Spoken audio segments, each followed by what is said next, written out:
to try to do this as professional as possible. We're gonna make it. We're gonna make it. Woo, okay.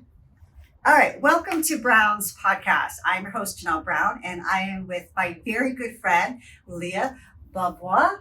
Bavoil, yeah. Okay. That is such a difficult name to pronounce. There's So it's a lot of vowels. Yeah. It's hard because you don't have the sound wa like we do in English. So yeah. Yeah. So Bavoil. Bavoil. Bavoil. Yeah. Yeah? Perfect. Okay. Perfect.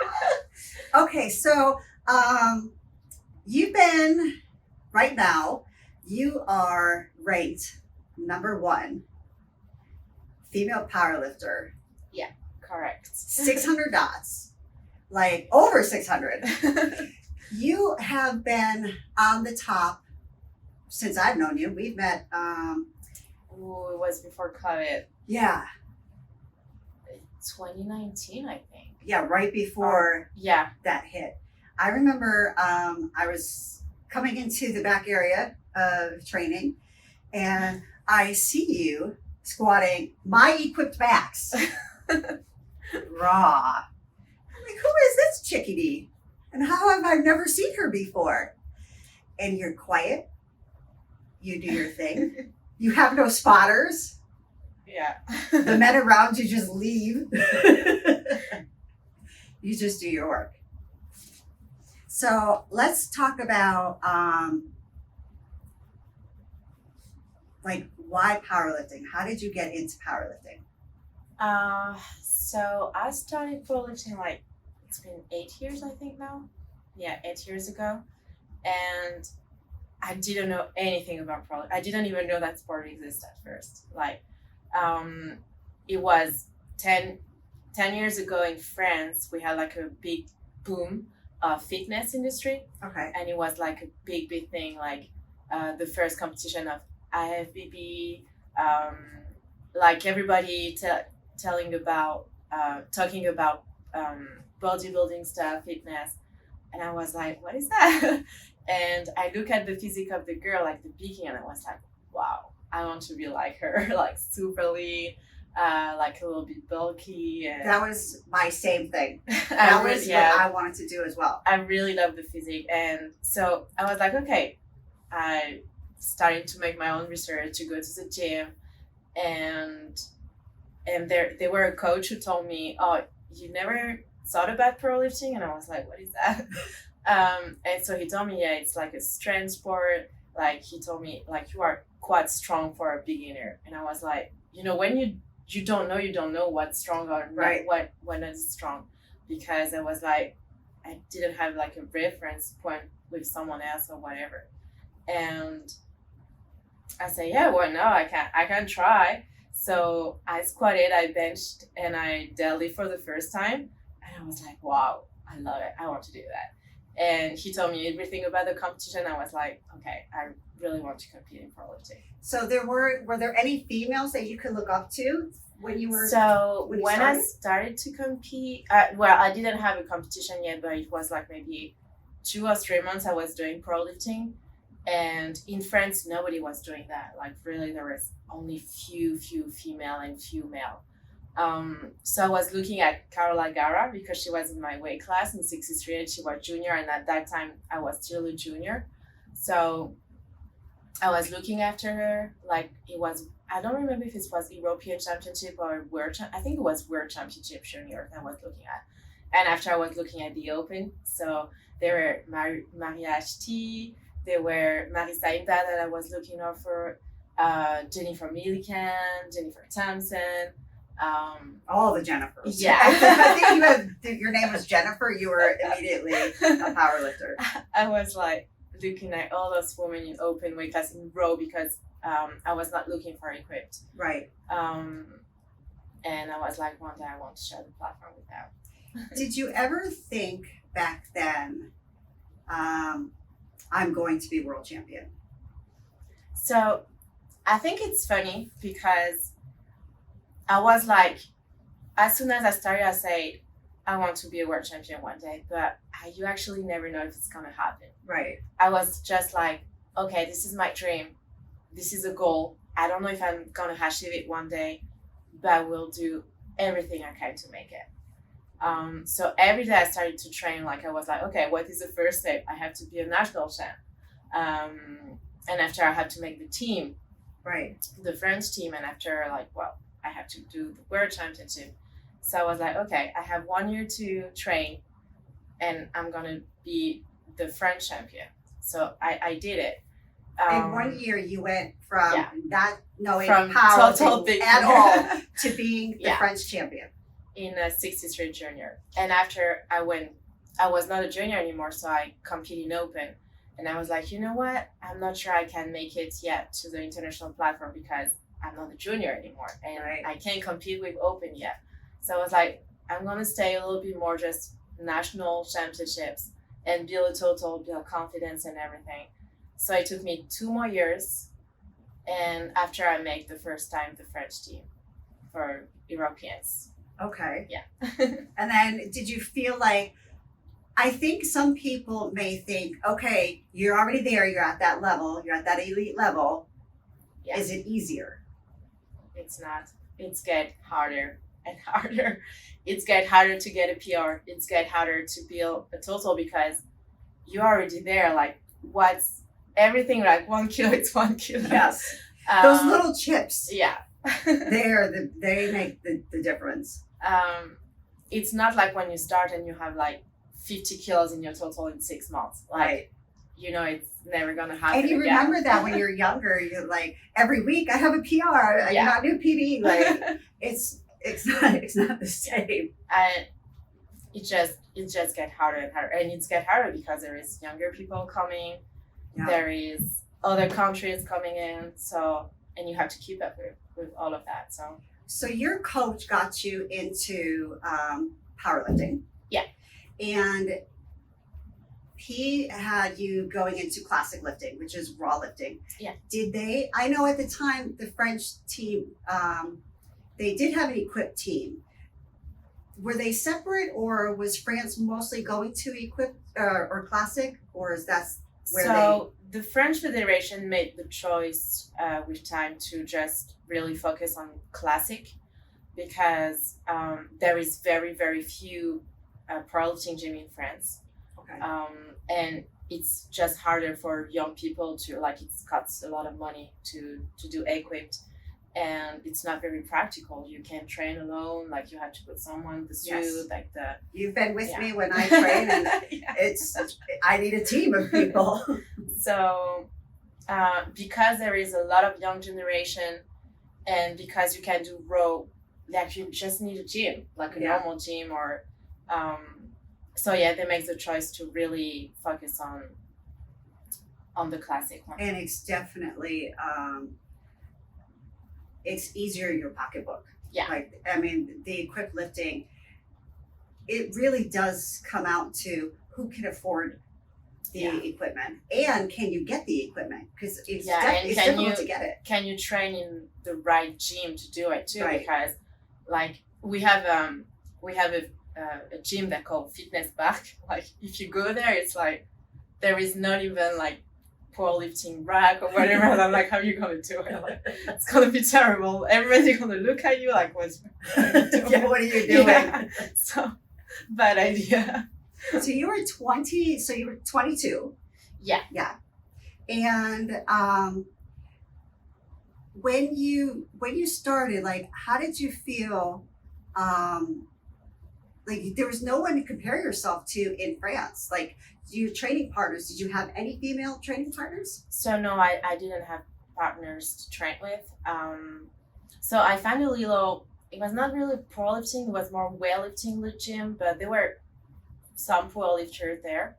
And actually, I was not really looking for people in France. I was looking at the best in the world in my weight class. Absolutely. Yeah. I mean, I think if you want to be better, you have to look at what's out there. And it's not necessarily comparing yourself, but I think it is what's possible. Yeah, exactly. I was not comparing myself. I was like, oh, if she's doing it, it's possible. So Absolutely. why I can't do it? I always lifted with men. So I never knew, maybe Yeah. I shouldn't have been able to do these things. Like they just never put put a cap on what I was capable of. Yeah. You know, and I think that's really good not to cap yourself at, okay, this is maybe all I'm capable of. Yeah, right now. I do agree with that, because so when I started powerlifting in France, I had like mostly old people, like they were doing that for 20 years, and most of them told me I was crazy to think that I could be a world champion one day.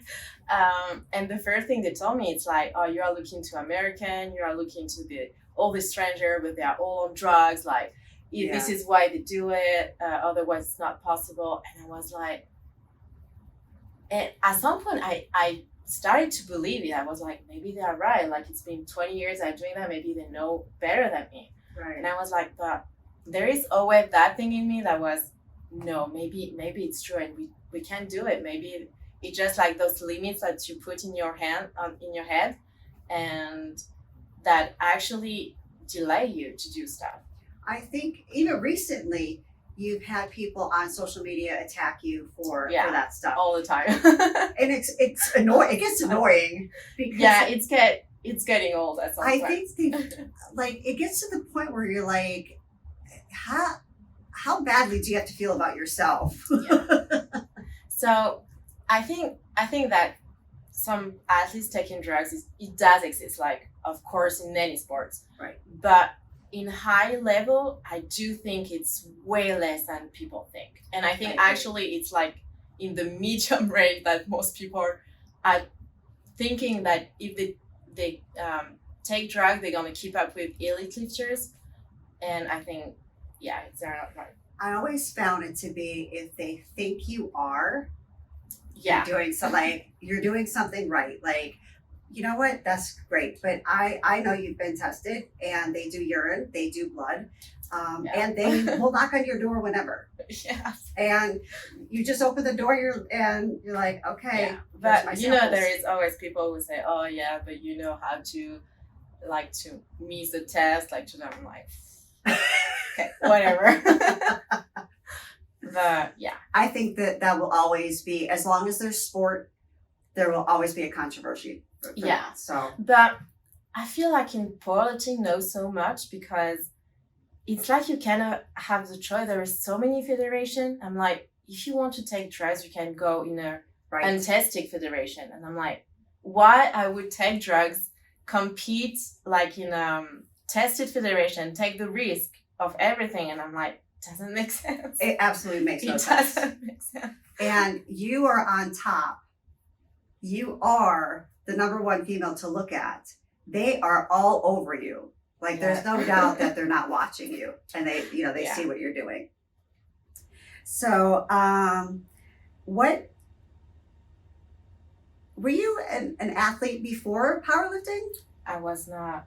So you did no sports whatsoever? No sports. How about your family?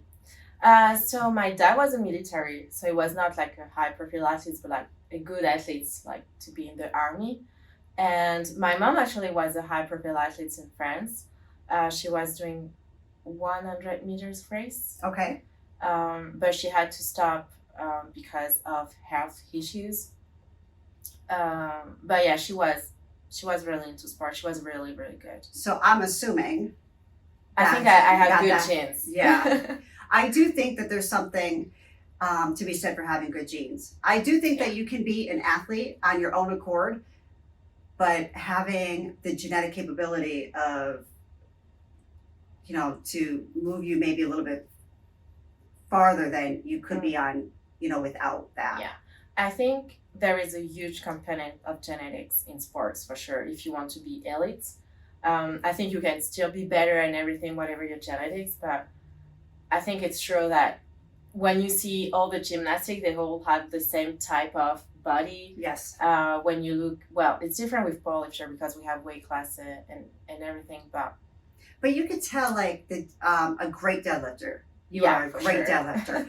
You can see another great deadlifter. You can point each other out. You can see the great squatters. They're stockier. There is some genetics for sure. Absolutely.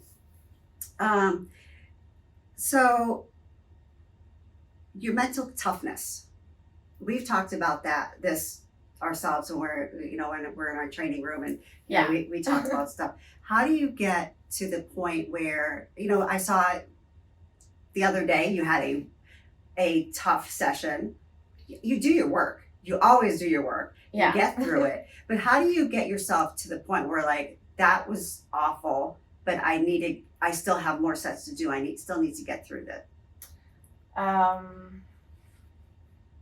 To be honest, I don't know. I'm just like, until the work is not done, I can't just give up. Do you feel like that's the difference between you and someone that's not getting to that level because they're not pushing through and doing the work that's supposed to be done, getting all those sets in? I don't know, but I do see some people who quit easily sometimes. Like, they are like a little bit in pain, a little bit tired, and they're like, oh, it's okay. But like, if you miss 2 sets here, and 2 reps here, and at the end of the week, it's like a huge amount of volume that you skip. Right. And we know that volume is part of what makes you stronger. It's volume, intensity, frequency. So I'm thinking, if I start to skip reps, to skip volume, to skip that, I'm like, I'm not behaving like the athletes that I want to be. Right. And that's just not me. And it's going to show up on the platform. And that's, yeah, exactly, because everything is going to lead to consequences at some point. The better and the worse that you do. So I'm like, you have to choose who you want to be, which athletes you want to be. And I don't want to be those who just give up. Consistent. Yeah. I've watched you, we had a powerlifting meet here, and you reffed all day. You did weigh-ins for us. You reffed all day. And after, 9 or 10 hours of competition, you changed and you squatted and you benched and you did your workout. Yeah. I mean, there's some people that are like, I'm exhausted, I'll do it tomorrow. And your thought process is not that way.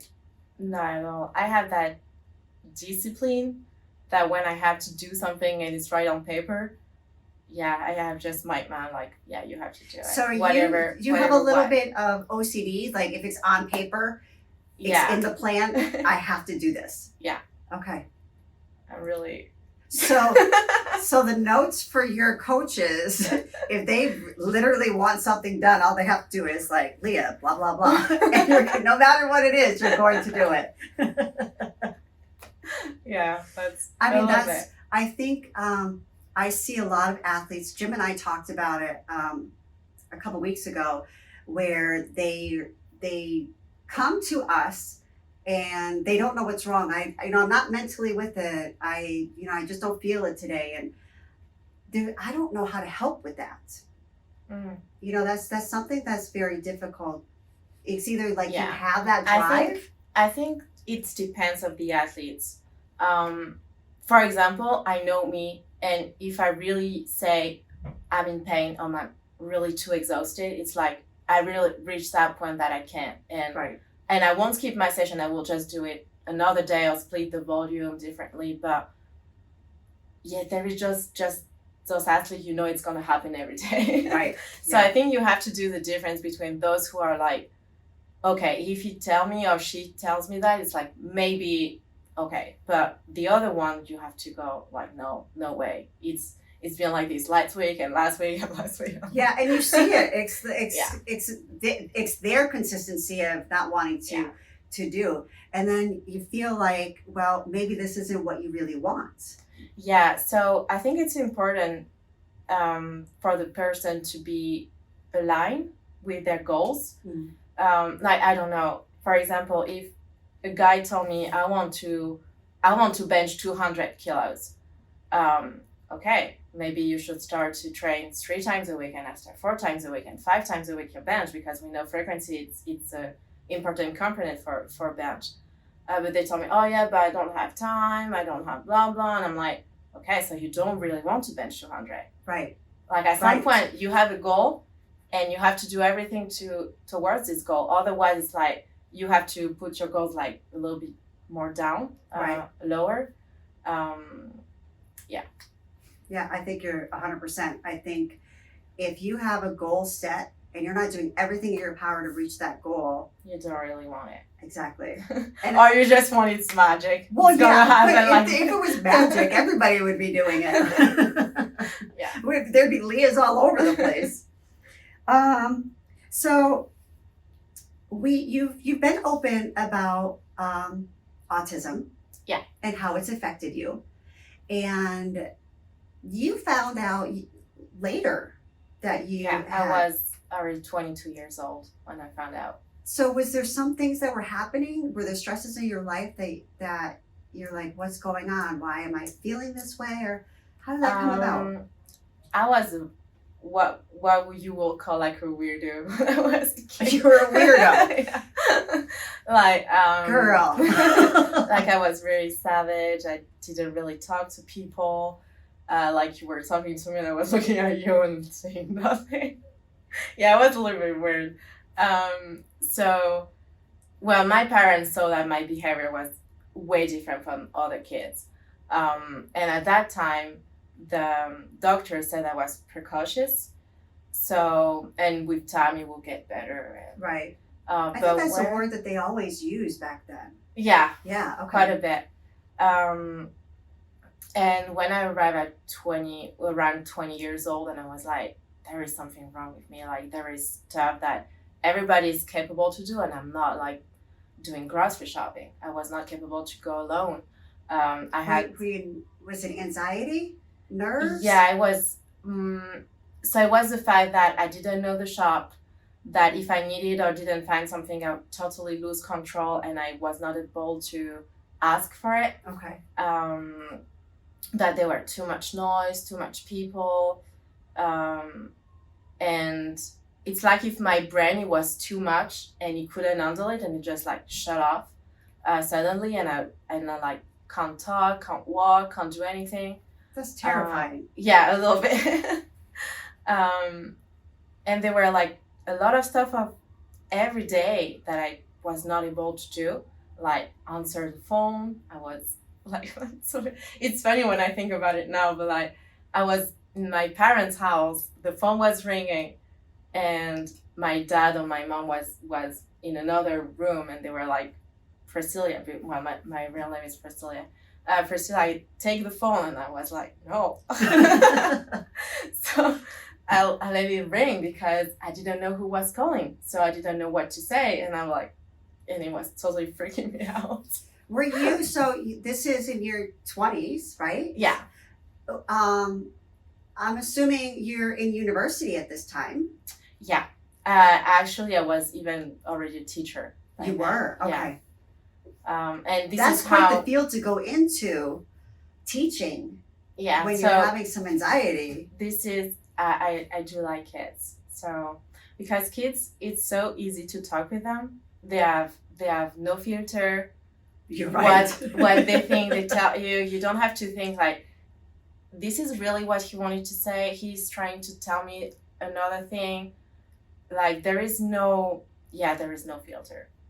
And they're just easier for you to To communicate with. communicate with. So how did you get through the anxiousness and being able to control, maybe not even control, but A lot of work. Yeah. So I went to when I found out that I was autistic, I found a therapist, okay. and she helped me. I don't remember how they call it. It's like behavior therapy, something like that. Okay. So, and I just worked with her during many years. Do you feel that if you didn't go through, have your diagnoses, go through the therapy, do you think you'd be able to do what you are doing in powerlifting? No, to be honest, I don't know if I will still be there. Really? Like, yeah. That would be a sad state for powerlifting. Yeah, I was in really, really dark places because I couldn't live normally, like have a normal life. So I was like, will I be able to work? If something happened to my parents, will I be able to do stuff in my life? Like it was really, really hard. I mean, currently you are flying back and forth Yeah. between US and France by yourself. Yeah. Okay. I don't think I could do that. To be completely honest, I would have an anxiety attack, no doubt. But you're juggling multiple things.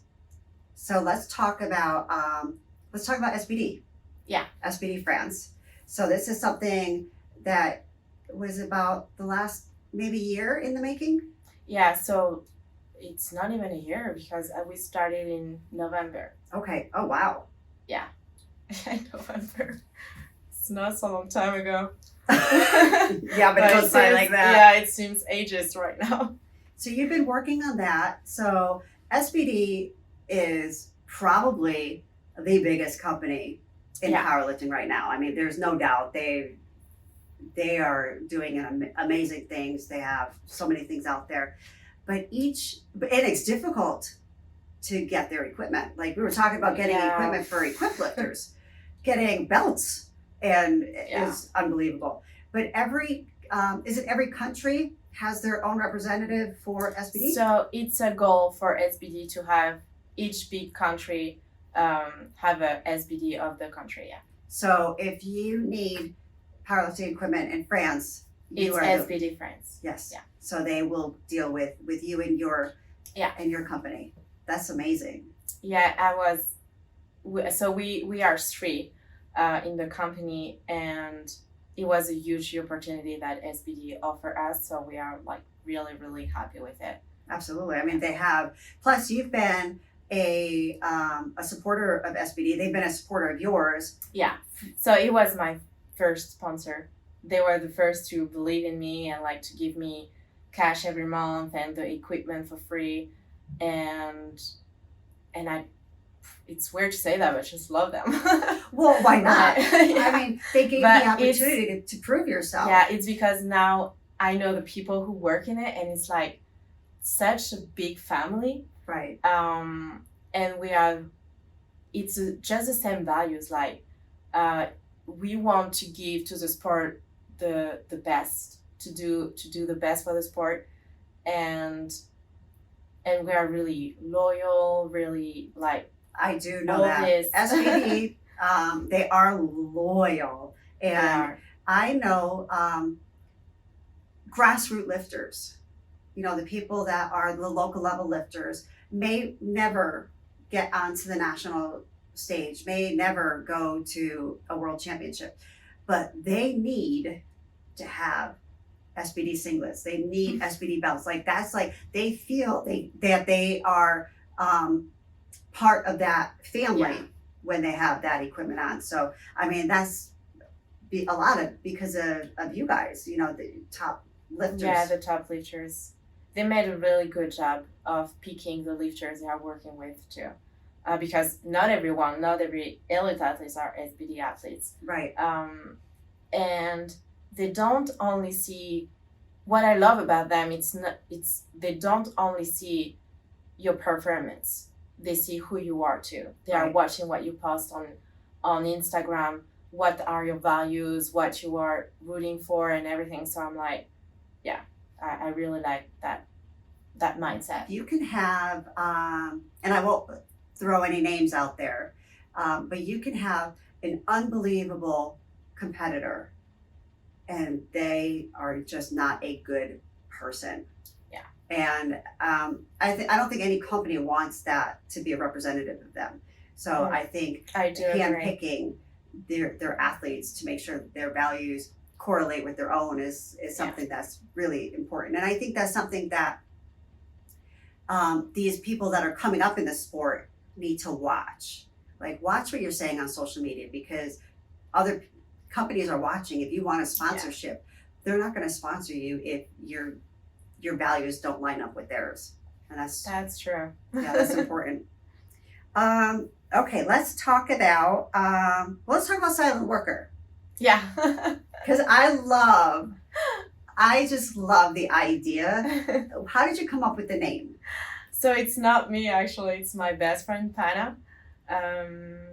he is, I don't know how you say, the artistic director. Okay, that's exactly how you say yeah. that. He's the one who has always the good ideas and everything. Like he's the artist.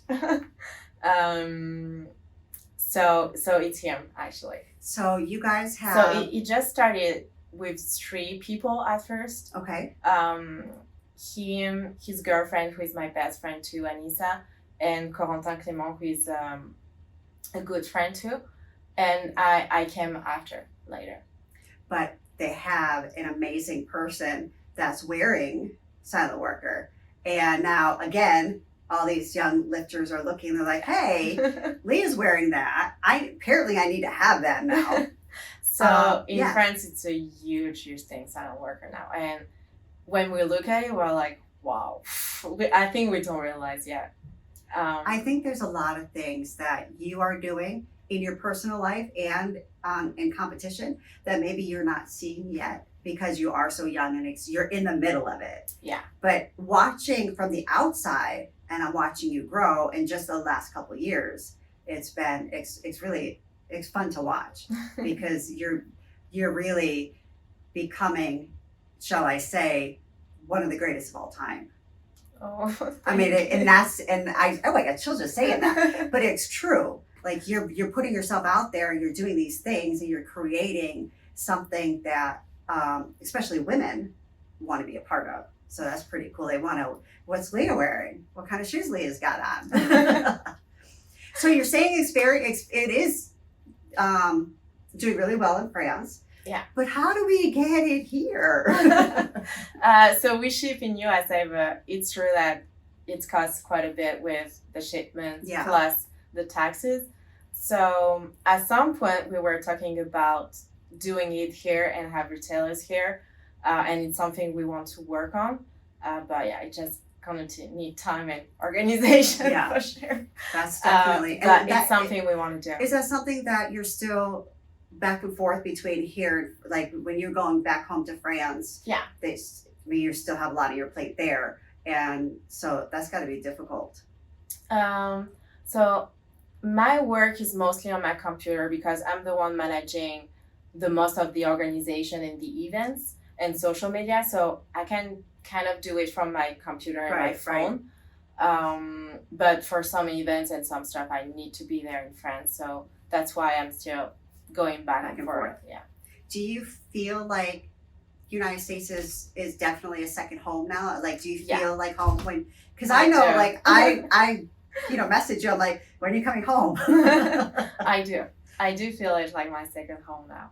I really like it. I love it when you're here. I love going into the room and I see you there. I'm like, all right, well, the level of work I have to do today is just bumped up. It like definitely forces me to, kick my stuff up a little notch. I can understand that. I do feel the same when we are with my friends, the group of athletes in France. I'm like, oh, I can't be lazy today. Yeah, right. They are all here watching. Yes, and they'll be the first ones to tell you that you're not doing what you're supposed to be doing. Especially Pana. He will tell me if I'm doing shit. Sure. I think you need those people that are will still keep you humble. Yeah. Like the gym keeps me very humble. I can understand. All right, so let's talk about. Let's talk about 2022 World Championships. Let's just get it out of the way, and then we'll move on. So, unfortunately, you were the 2021 reigning world champion. Yeah. And going into South Africa for the 2022 World Championships. How was training? It was amazing.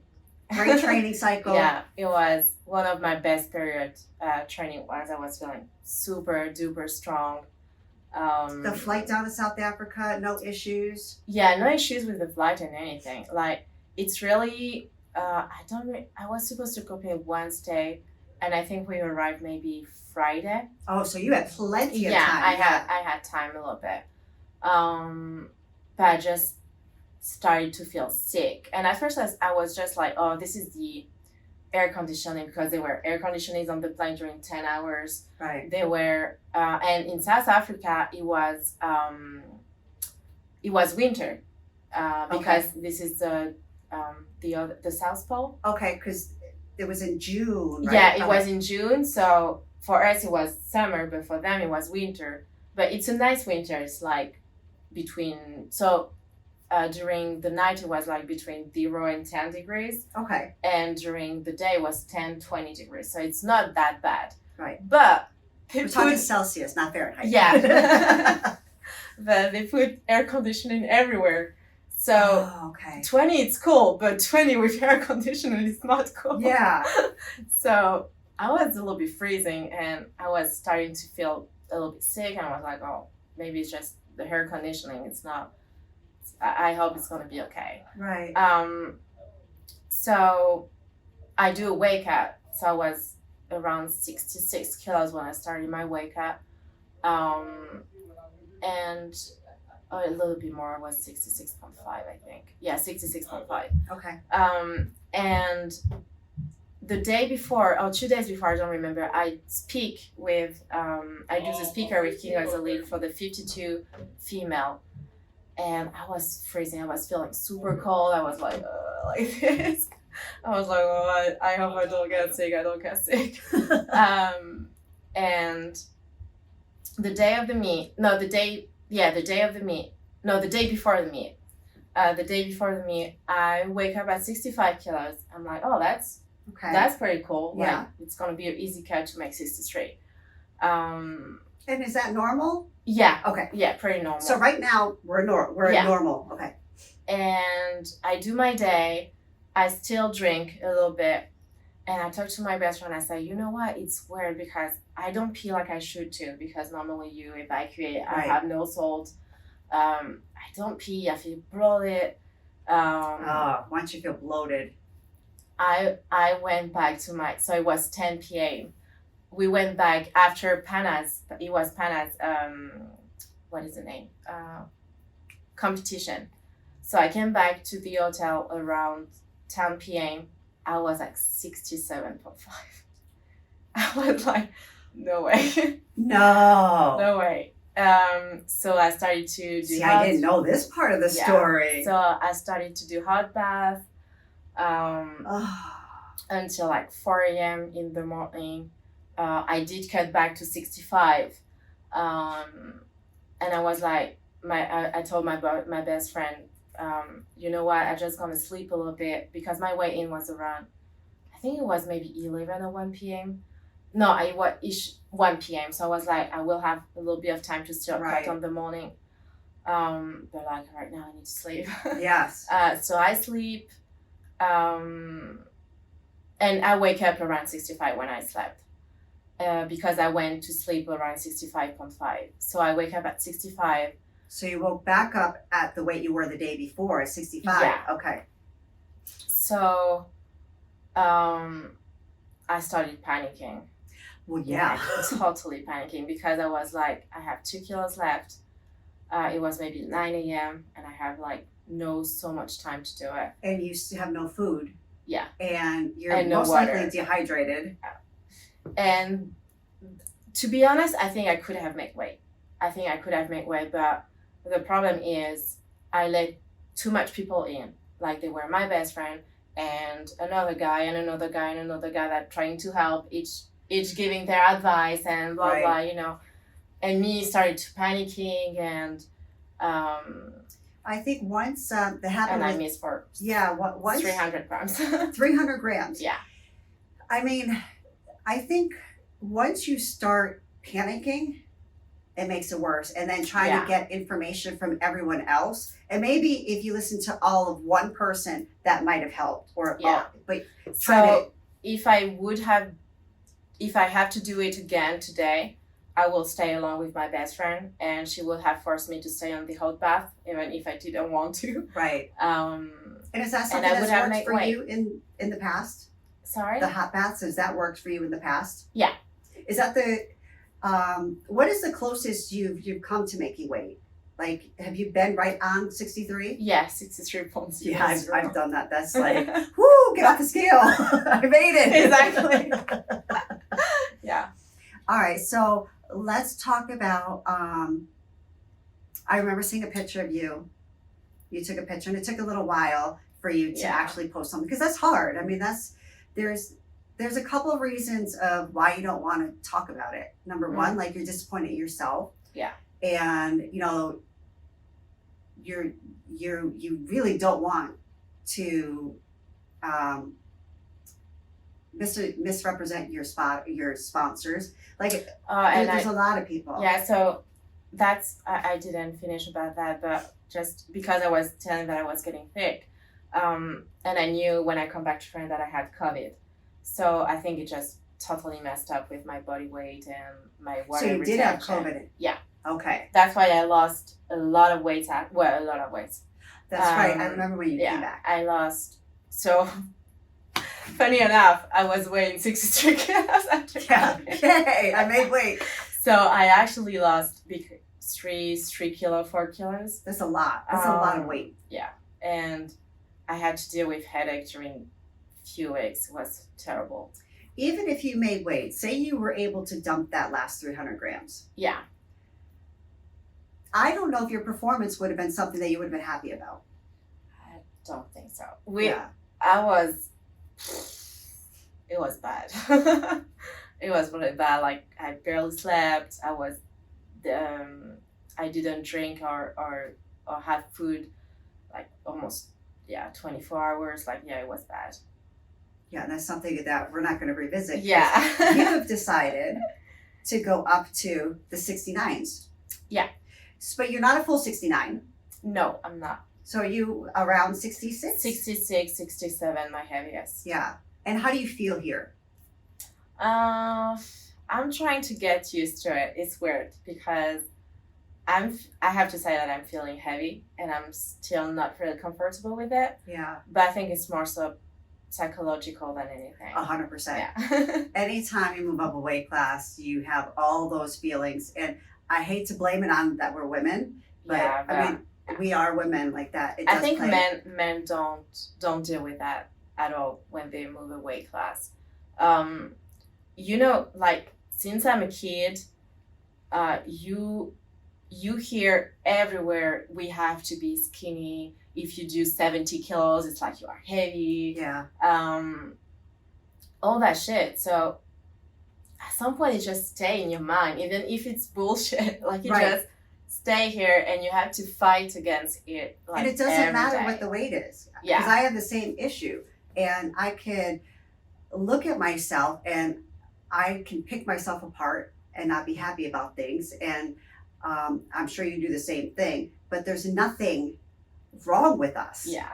You know, our bodies are doing amazing things like most people couldn't even imagine. But and it's just a number on the scale, but exactly. Just like focus on it. I know, but why are we in that? So we're in a sport that we need a number on the scale. That's like true. The double-edged sword. That's true. I think it doesn't help actually to have weight class too sometimes. Yeah. I think going into the Arnold for you was redemption. It was. For sure. Yeah. I was watching on the live stream screaming, and I don't know who you are when you compete, because you're definitely like not this person. Yeah. Like, you definitely are different. I'm different for sure. And everybody tell me that when they see me compete for real, they are like, it's like you are someone else. I think you have to be, though, because you're doing things that literally no other women are doing. Yeah, you can be just nice and kind. Well, there are some lifters who are like that, and I'm like, I don't know how you do it. I know. How you do it. I don't understand it, but if I do that, like, the weight just gonna crush me. Really. Okay, so let's talk Malta. Yeah. You're coming in as a 69. Obviously, you don't care about hitting the top end of that weight class. No, I don't think there's really a reason for you to do that. Not true, and I think I won't feel comfortable with that right now. So I just want to take my time to to bulk, as we And say. fill it in. Yeah. So I was doing a little bit of some research, and right now, you hold both the 63 and 69 kilo records in the squat. Yeah. You own the 63, 69 kilo totals in the total. You own the world record in the deadlift in the 63s. Yeah. So you know what I'm going to ask. Is your plan to take that deadlift record in the 69s? It's one of my goals for sure. Yeah. It's held by Kimberly. Yeah. I don't So- think it's gonna happen at Worlds. I think it's too soon. Okay. But if I qualify for Sheffield 2024, That's going to go down. It's a goal. Yeah. I think I heard in an interview that your goal for deadlift. 250. Yeah. So the I world don't know if record. it's gonna The ever happen. world record but- is 240. Yeah. That's 529 for us Americans. That's a lot of weight. That's quite a bit. Yeah. But yeah, it's a goal. It's really the goal. I feel like you put your mind to it and you program for it, it'll happen. I hope so. I just hope my back will be able to handle it. So let's talk about that. You were having issues with your back. Yeah. And did you have a bulge disc? Hernia. Okay. Yeah. And how has the rehab process been? So I have been bad with it. Like I had signal that I had signal that my back was not feeling great since February, March 2022. Coming to Wales, I was already dealing with some, I won't say back issues, but like back pain. And I was like, oh, you know what? Afterwards, I will see. But afterwards, I was like, oh, I have to do the Arnold's. Right. So I remember like, going into the Arnold, you were having some Yeah. issues. So I was just trying to keep my deadlift where it was, and like I couldn't really increase it. I could still train squat though. And after the Arnold's, I just have that, when you reach that level of pain that you just can't anymore. Yep. Like I couldn't squat without pain. I couldn't deadlift without pain, and I was like, it was just too much. And it was at that point I was like, oh, maybe I want to do something. When actually I could have done something before that wouldn't have taken me so long to do, some rehab protocol or whatever, and I was just stubborn about it. I think that's something that I'm guilty. Uh, I know when I need to go see somebody, yeah, and yet I don't want to. I don't have time. I don't want to add more time into training. I don't want to do the rehab. But then you go and you feel better. Yeah. And then you're mad because, well, I could have done this a long time ago and just. yeah. So I was mad because I qualified for Sheffield. I got my wild card, and my back was at its worst point, and I had to rehab, and it took me all my prep going to Sheffield. It was not actually a real prep. It was rehabbing and trying to get back to one of my best level without pain. And you so still broke world records. Yeah, it was quite 0.5 for the world record. Whatever it was. Well, it's just that I can't complain. Yeah, right? But it was the hardest prep ever. I think you put a lot of pressure on yourself. Yeah. And having the Arnold and then Sheffield so close together, and now having the World Championships, like that is a lot on your body. Yeah. And that's why I want to take a break after World Championship. Like I just realized I can't compete as much as I used to before, and I it's not that I don't enjoy it, it's just like it costs me so much now to compete. Yeah. Because I'm not on the same weight as before. Like it's not like 150 kilos on my back. It's like 200 kilos, 180 kilos. It's a lot of weight. It's more volume, more intensity, more weights, and like I just feel like my body just needs more time to recover, and I can't just peak as much as I used to before. Yeah. I think when you're at the level that you're competing at, it's very difficult to stay there all the time. I think Yeah. a lot of people feel like you're strong all the time.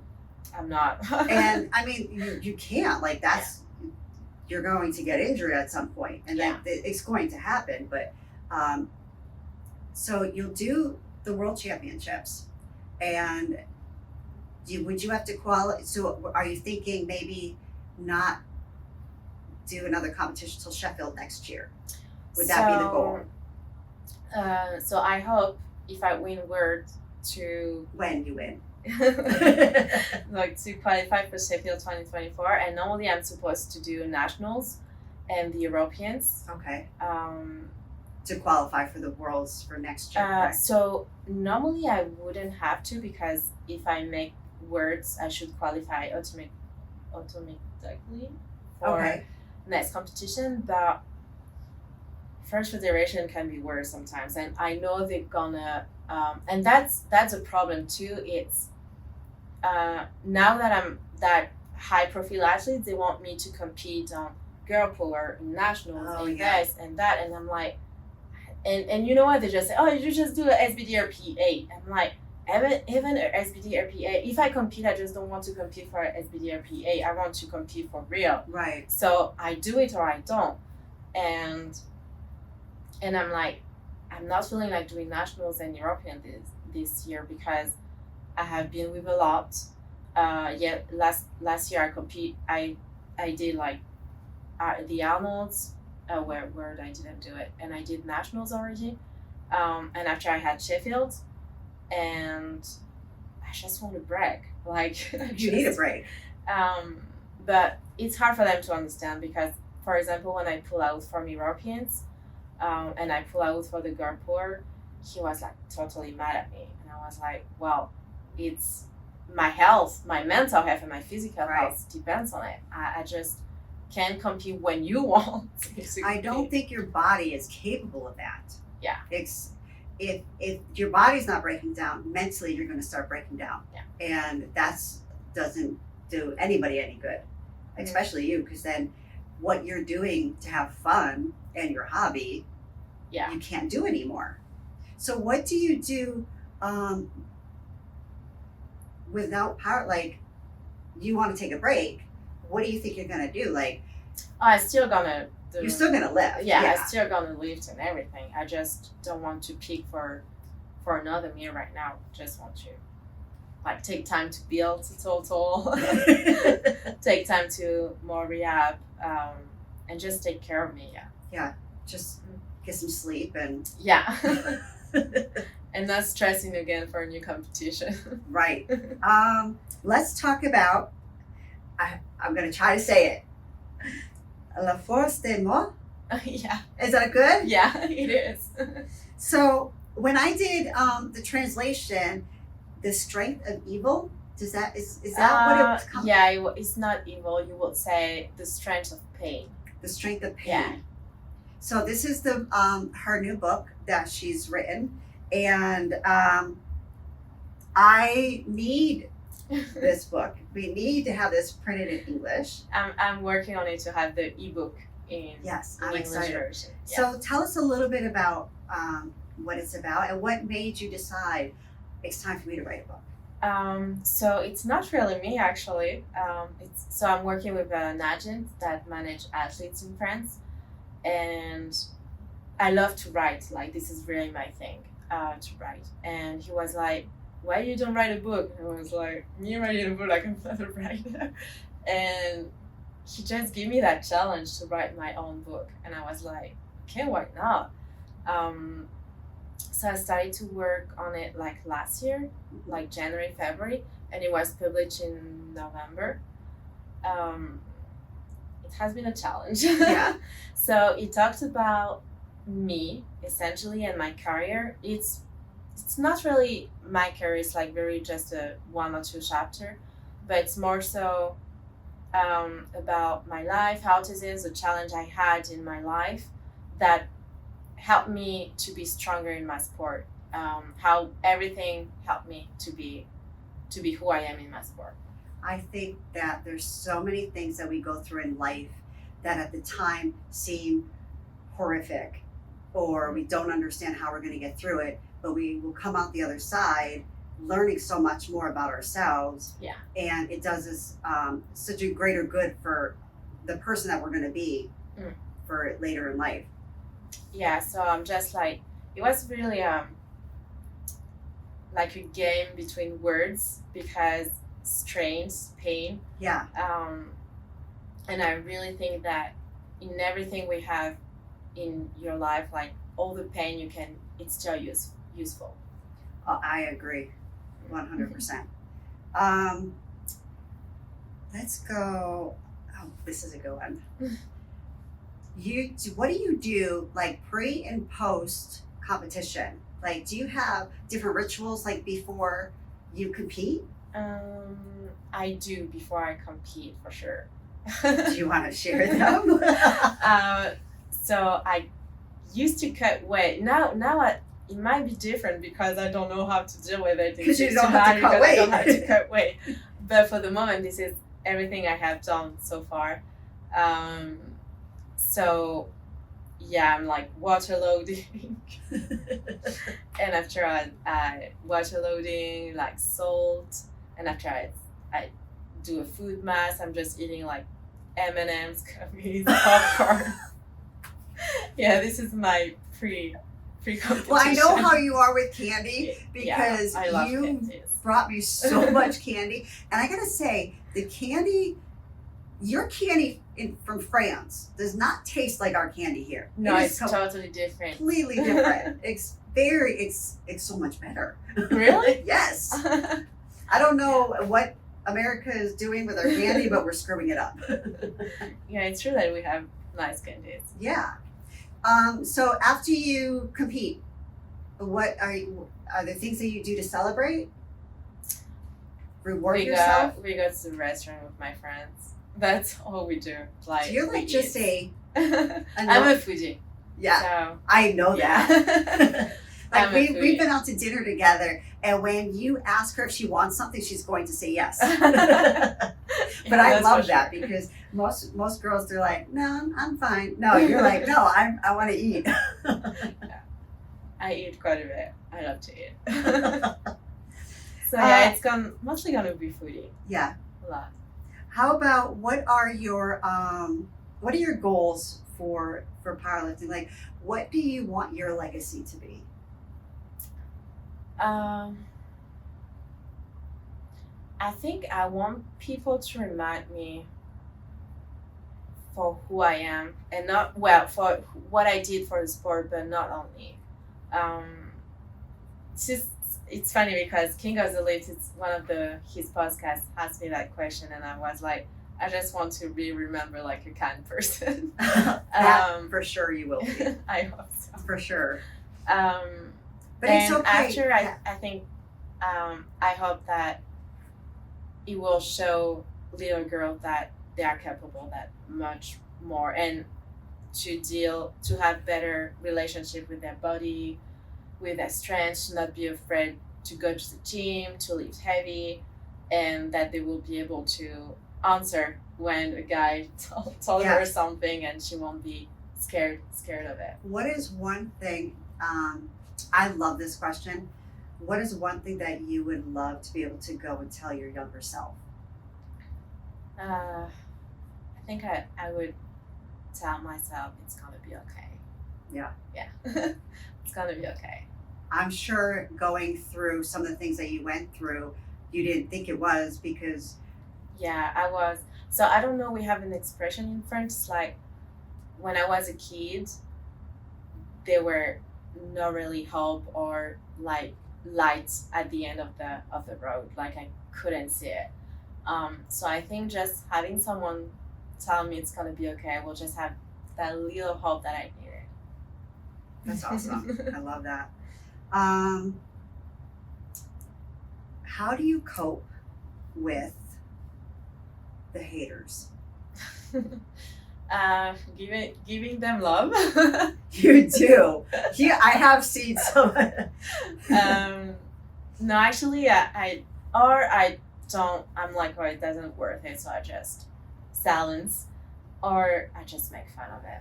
I know for personally, and I was a little younger than you are now, and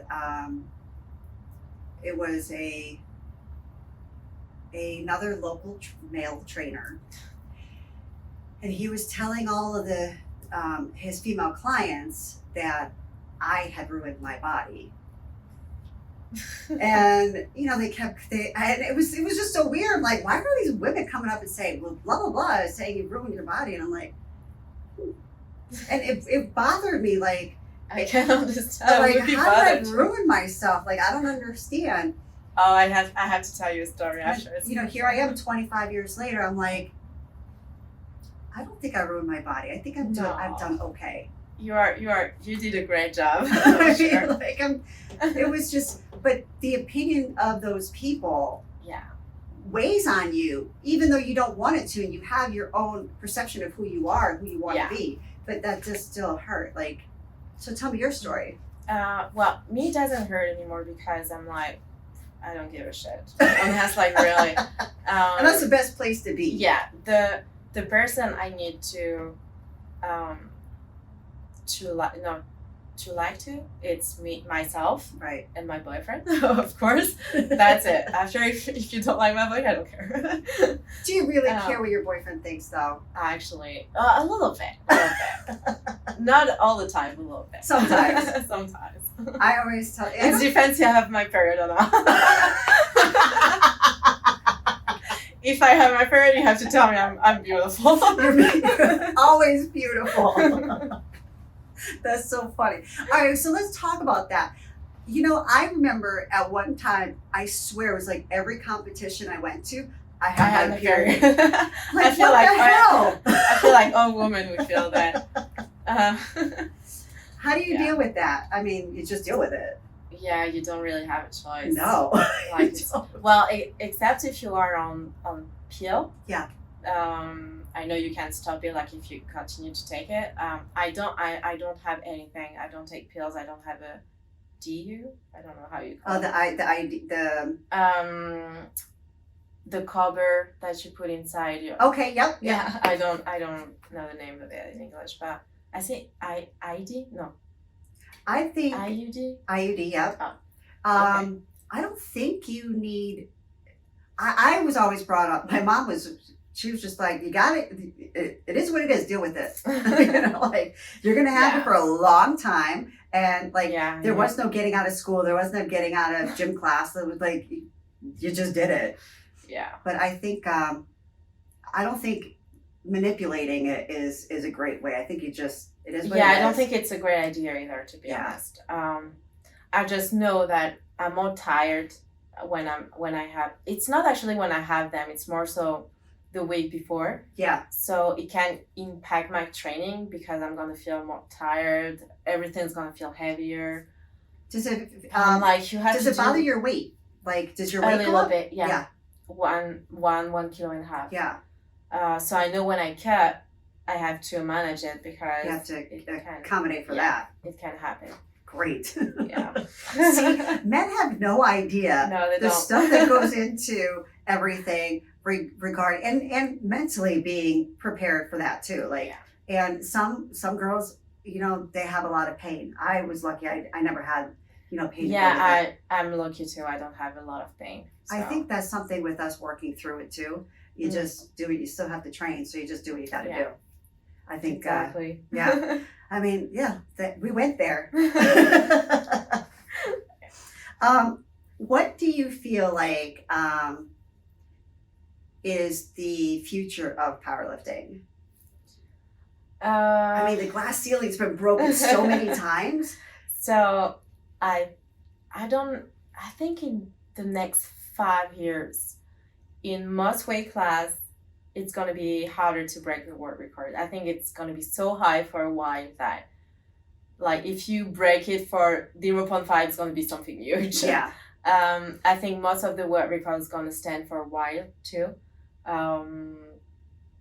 And I think there's going to be more and more young people coming in, like really young people, more sub-junior, more junior, and more countries too, really more countries. Do you feel that with the IPF rule with bench depth? I thought that, okay, well, if the stroke of the bench press is now going to be different, should they have changed the world records to reflect it? Or do you think? No. I think it would have been hard because it would have impact maybe some total to what records. Oh yeah, sure. So yeah, I'm like, whatever. Yeah, it's probably not. Well, yeah. I will never have a bench for a record, so I'm like, I don't feel concerned about it. I know, I'm like, I'm scrolling through, I'm like, yeah, that's never gonna happen, is it? Yeah, never. Well, I will have to wake up like 52 kilos and still be able to bench 100 kilos. What do you feel, there's talk about the sumo deadlift changing the stance in the sumo deadlift. I mean, you are conventional deadlift. Yeah. But you really don't care either way if it's sumo or conventional. To be honest, even the bench the bench before, it never bothered me because I'm like, if I was able to do it and I could like lift 130 kilos, I would have done it. Right. It's just like my body is not made like that. After I can understand that in the sport point, like the public point of view, I'm like, okay, but otherwise I was not really bothered by it. Right. Do you think that they'll change a rule for the sumo deadlift? I don't think so. To be honest, they will be stupid to do it. I think it's such a controversy, but to me, it's like, if you deadlift best conventional, that's what you should do. If you squat better, wider, that's what you do. Like, I think that's very personal. Really personal. It depends on your leverage, your muscles, and I'm like, you can't force everyone to pull conventional, or you can't force everyone to pull sumo. So yeah, it wouldn't really make sense. Have you ever pulled sumo? Just accessories, because there is a reason for it. I mean, it is good for I tried. At first I tried both, and I always felt better and stronger in conventional than sumo. Obviously. Yeah. Well, the way I squat too, it makes sense. That would be where I squat like that, and I'm like, yeah, you're very, and I know we just got information that was handed down to us from the IPF about the rules for the squat. I don't know if you saw them about the lean forward, and I guess they're bringing, I've seen a lot, just yesterday actually, a young junior, I'm assuming he was a junior, is squatting with that hip hinge, and he's starting so forward, and I feel like the bar is so much over their hip that I don't see where they think their leverage is for that. So it's gonna be tricky for some lifter really, really low bar. Right. And because they are so low bar, they are a little bit tilted. They won't have the start, and if they get it, they will get the blue card. So I'm like, you really have to be. Yeah. And then they were talking about the deadlift for the lockout and the deadlift for the shoulders back. So as a referee, something that I really noticed, it's people make the confusion between their torso and what is the name again? When you the torso lockout and the shoulders lockout. Right. So they think if they are doing like that, they are lockout, when actually you just ask to be just to do that. Right. So yeah. I find that when they try to do it with the torso, and then the hips will unlock and their knees a lot of times will unlock, and then especially in sumo. Yeah. When it happens, So we'll see how that goes. You'll be the first to find out in Malta. Well, I know I'm quite good with rules. Like, I never try to play to be like, at the limit or whatever. I know, like, I'm quite really well, I mean, the rules are there for a reason. Yeah. And I feel like you want to put your best performance out there, and you don't want the judges. You don't want to make the decision hard for them. You want them to see a good lift. You know, I was a referee at French Nationals Junior, and there were like some people who was like, oh, they are bad referees and blah blah, and like people complaining about it, and I was like, dude, if you don't want to let your lift in the hand of the referee, do everything correct. Right. Like there is no doubt, because to be honest, if I have a doubt, I will tend to put red, because for me, if you have a doubt, there is no doubt. I agree with that. So and it's hard to give those reds. Yeah, and the problem is, and people, first I don't give a red, just it's never because with you my know heart. it's gonna be ugly. And the problem too is people don't understand that there is a difference between what the referee says in direct and what you're gonna see in the replay. Right. The replay is here for the jury, and if they have to turn over, it's right. But what they see first, it's the live stream when I'm in front of you. So right. I mean, you can make it undeniable. Like yes, you can second guess it all you want, and I know a lot of lifters will come up later. They're like, but look at this lift, it was good. I'm like, but it's not the problem easy. is the angle of the camera. If you're like a little bit down, if you're a little bit up, like the point of view changes so much when you are. I think everybody should sit in a referee chair. Exactly. It's horrible. Like it's not my favorite thing to do. It's not either. But you give back to the sport, and that's how you give back. And I mean, if it wasn't for you doing that, there would be no like. How is powerlifting going to survive if we don't have these people sitting in the chairs to do it? That's true. Yeah, that's true. If there is no reference, there is no competition. Absolutely. Like, what are you doing? Everybody's just going to have 3 cameras. So it's okay. important. Is there anything you want to add? Like, you want to talk about anything in particular? No, I'm good. Do we want to talk about love? What do you want to know about love? I don't know. I know you love love. Yeah. I mean, you're traveling across the world for, this person. Yeah. I've known Ben a long time. How did you guys meet? So it was at Worst 2019. So we didn't really meet there, but he saw me there. And he saw you there. Yeah. So he absolutely stalked you. There's no doubt.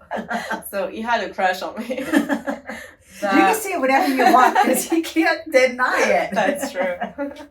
But he didn't know if I talk English, so he didn't want. So he's timid, like he's shy. Yeah, he is. So he is quiet. So he didn't come to talk to me because he was shy, and he didn't know if I talk English too at that time. So I went back to France. He went back to USA, and I did that podcast with King of the Lift right after my first World Championship, and he listened to it. He loved it, and he reached out on Instagram, and we started to talk. And so it was June. We started in July, full July and August. We talked, and one day he said, "Okay, I'm coming to France to visit you." I was like, "Okay." And this is how it started. And that was it. Yeah. I remember, meeting you. He brought you here, and then COVID happened. Yeah. That was hard. That, I have to say, you guys going through that, I felt horrible for you because it was... Yeah, so I couldn't travel there. He couldn't come. And during almost 2 years. Yeah. That's crazy. That was quite hard. And how did you decide, and this is personal, but you're like, we need each other in our lives, and we're going to figure it out. We're going to make it work. So to be honest, it was more so me who was pretty sure that he was the one more than him at that time. He was still kind of doubting because, he's one of the guy that he doesn't know if you can stay with one woman until the end of your life. Okay, then. I love that you just, Yeah. I love that you just threw him under the bus. And I don't know, I just You're like, yeah, you're my person. I just fight for it until the end. And at the end, it's worth it because now we say that I'm the woman of his life, but at that time it was hard. Clearly, I see you guys together. It's adorable. Thank you. Like I appreciate you know what I appreciate the most? I appreciate his support of you. Oh yeah, he is. Because that's really Yes. it's such a big deal. I think there's a lot of women out there that don't have that support. Yeah. And if they had, I think they could do miraculous things. Not that they can't do it on their own. Like there's no doubt you became who you are because that's who you wanted to be. That's what you, that was what your goal was. That's what I love about our relationship. It's very balanced. And when I see other relationships, I'm like, oh, yeah. They don't have that support, and they don't. I feel like as a woman, I have my freedom, even if I'm in couple with Ben.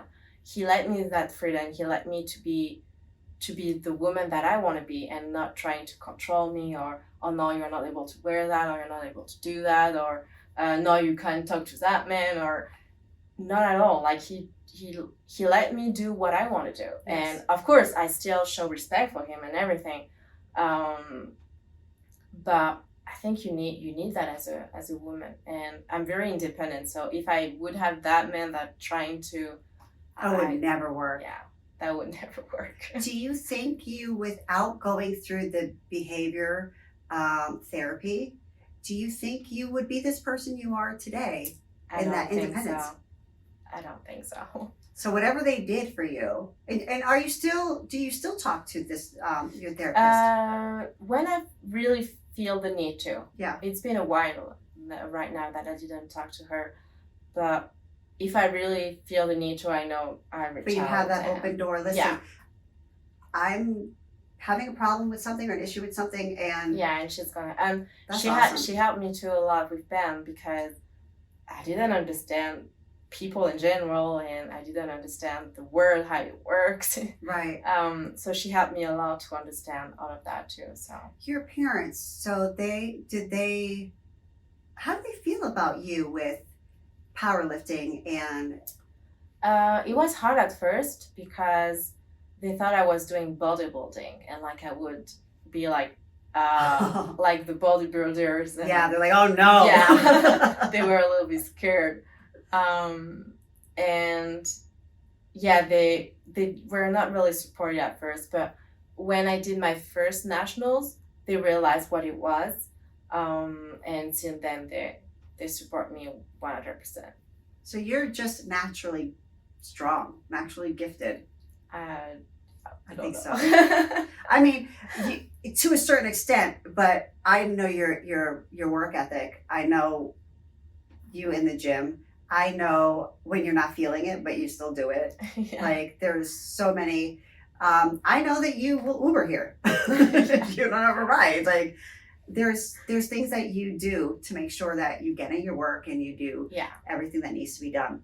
You have a great support system here. I hope you feel like I do. We are part of your support system because we love having you here. I think it's definitely done a lot more for our female members to see what is possible. Yeah. I think that's it's such a big deal. I mean, when I first started lifting, when I first started competing, there were very few women. Yeah, female. And now it's like it's crazy. I'm blown away with equipped lifting. The world record, just say our American records, are like 180 in equipment, and my weight class. And these girls are now doing more than that, raw. Like where it's gone is just unbelievable. And I think you're right. I think sooner rather than later, the world records are going to get harder and harder to attain. And I think we're going to see how do we move the sport forward if we can't chase that. That's going to be difficult. I think, I don't know actually. To have your I think your name as the last name on those world records. I think it's gonna be like in what is the name again? Like in the race, 100 meters. Yes. Like it's been I don't know how many years, like maybe 10 or 20 years that the world Yes. record for female it's there and nobody touched it, and in for male too. And I think when someone's gonna do it in the weight class, she will be like super star. Yeah. Well, I think you're a superstar. I think Thank you. what you've done for the sport has been unbelievable, and watching it in such a short amount of time. Like, I feel like, do you feel like you're going to compete until you can't anymore? I don't know. To be honest, I don't know. I don't know if I will still compete as a master, if I still will still continue whatever. It hurts a lot. Or if I will do the max that I can do in open, and when I will be like, you can keep up with the young generation. I'm watching them come in, yeah. And I think it's because they're getting coaching. They're getting better coaching. They're getting more information. Like, there's a plethora of things out there. They're dialing in their nutrition way so much better than, when you did. Like, you're like, you eat whatever you want, and it's powerlifting, nobody cares. But it's important to make sure that you're getting the right nutrition. It's part of the performance for sure. You can start without, but at some point you need to dig into it for sure. When did you feel like, okay, I'm doing everything I can in training, now I've got to get my nutrition on board? Oh, it's so it's hard because I dealt a lot with binging eating. Okay.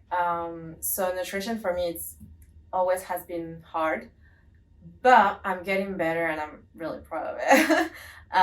Because step by step I'm building. So first, for example, I was really not getting enough protein. So I worked on getting enough protein. And now that I know I have enough protein, I'm more into, okay, you have to have fruits and vegetables each meal. Eat a little, because I love fat. So eat less fat and more carbs. Because it tastes amazing. Yeah, it does. And for example, right now, it's not related to nutrition, but it's just my behavior that I try to be better as an athlete.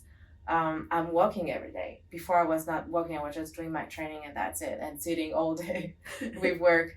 So I see you walking in your slippers. Yeah. So now I'm walking every day, and I'm proud of it. For some people it's like, oh, she's just walking, but for me it means a lot. It's still, you're burning calories, you're being active, you're still being active, and your heart is a muscle as well. Like, you still have to do that. For sure. But it's not as fun, but it's not as fun, but I like it. No, I enjoy it. Let's do I have some rapid fire questions for you. Okay. Which I think are fun. I know some of these answers, okay. but some people don't. All right, your favorite color? Pink and black. Dog or cat? Cats. Pancakes or crepes? Pancakes. Really? Yeah, pancakes. Okay, don't disappoint me. Red or white wine? White wine. I knew that. You should be like all of them. Yeah. All of the wine. Okay, beach or mountains? Mountains. Celine Dion or Michael Bolton? Celine Dion. For sure. 100%. Vanilla or chocolate? Vanilla. Sweet or salty? Sweet. For sure. Okay. Superpower. So, X-ray vision or read minds? Read minds. Because clearly you have strength, but you would want to read minds. Read minds. That will be simplifying my work. I would like to know a lot of times what Jim's thinking, because maybe we don't really want to know what's in their brains, though. Yeah, that's true. That's true. If you couldn't powerlift, what do you think you would do? I think I would have to start very young, but I would have loved to do race like 100 meters. Oh yeah. Yeah. Oh, probably. These are MMA. Yeah, I would love to Getting do punched in something the face fun. hurts. Well, half heavyweights too hurt. But yeah, I think MMA or race. But I think I would have done more race. Yeah. 100 Oh, meters. MMA. Yeah. Oh, maybe we should make that happen. Oh, I'm really bad now. It's too late. Too late for me. Could you imagine, Ben? I need to use you for a target. Like, my coordination is so bad. so bad. you were a teacher. Yeah. And you are out of I'm out. so goodbye little kids. So you're Yeah. focusing on SPD France. Yeah. And Sign-up worker and my personal career as an Yes. athlete. and so you are available for coaching Yeah. through your app, right? Yeah. I have my app. I don't take more one-to-one clients anymore. So I just the app with the That's programs. it's difficult to do that now. I think it's really something you like to do, and it's your full-time job. Yes, but with everything going on, and I have to be honest, it's not the favorite thing I like to do one-to-one coaching, except with some people that I really have that That connection with. that connection with. But otherwise, yeah, it's not something that I really love to do. To be So what I'll do honest. is I will link your app Okay, and thank you. and your book that hopefully I'm going Yeah. to find a way to get it here. I don't care. Well, I can't give you one, but it's forbidden French. So I don't even care. I will bring you one when I come. Damn it, I don't even care what language it is in. Okay, so your next stops are Malta? Yeah. And then you're going to take a break? Yeah. Do you have Until I hope Sheffield 2024. any? No doubt. No doubt. So any vacations? Because when was you need to go on vacation after? I am. I'm going to Canada with my best friend. You're going to Canada? Yeah. Have you been in Canada? So I just did Toronto and Niagara Falls. Okay. But Which is an easy drive too. yeah. Yeah. But I'm gonna do from Toronto to Montreal like a road trip. Oh, with the girlfriend. Yeah. That's going to be a lot of fun. That's gonna be great. You're going to do it during the summer. Yeah. Okay. This July. That's going to be good. So you're going to go back to France before Malta, so you get Yeah. acclimated. Compete in Malta. Yeah. And then you come back to US. I do. And when do you come back? After Canada, so I make the road trip like 3 weeks, and after I will be back too. So I stay August in US. Yay. Well, I enjoyed this so much. Thank you for doing this Thank with me. you. Did you have a good time? Yeah, I did. This was That fun. was nice. That was Yeah, really cool. I want to make sure that we were just a couple girls chilling, Yeah. talking about our life. But I think for people to really see you, because they see your pictures, they see your Instagram, they see how strong you are, but they never get to see you. Yeah. And I think that's awesome. Thank you so much. Thank you.